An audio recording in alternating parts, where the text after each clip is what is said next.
No, like really, when it comes to the record on the spine race, I can't state this strongly enough. It's so dependent on the conditions.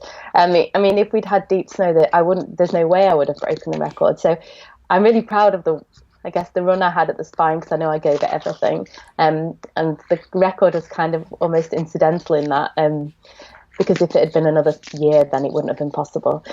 Basically, yeah, you're right that beforehand I worked out the pacing strategy, and I worked out that if you ran at 4 miles an hour, you could still have reasonable sleeps and easily break the record.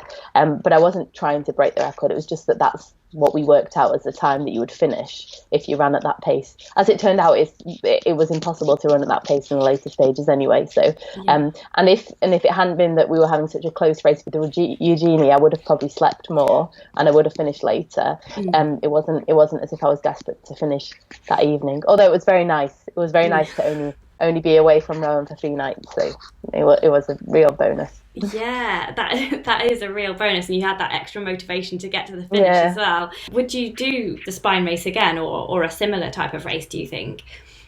I for sure would do a similar type of race. I really enjoyed the spine race. I really liked the volunteers. It's a fantastic atmosphere, and I get it. I get the reason that Eugenie and Ian and Pavel keep going back. Like I can understand that, and I wouldn't rule out that I might not go back at some point.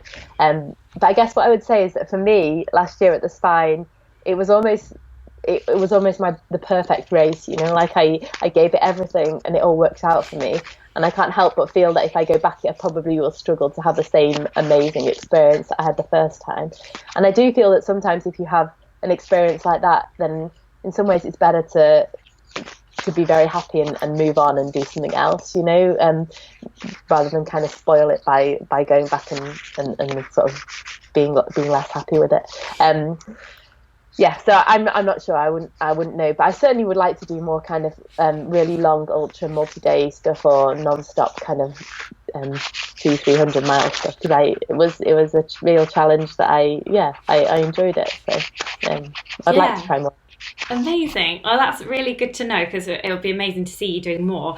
And just looking forward to this week's spine race. It starts on Sunday early in the morning. Do you think your record might be broken, or do you think it's going to stand for years to come? Eugenie's racing. We've got John Kelly, who's completed the Barkley Marathons as well. He's having a go. Will you be watching the race and checking to see if your record's going to go? I mean, I'll definitely be watching the race.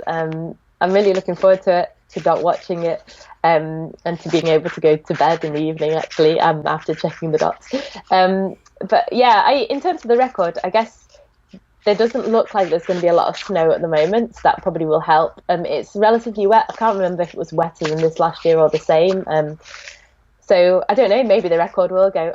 It's not like I'm worried about that. Records are there to be broken. So if it does go, I'll be delighted for whoever breaks it. So we'll see.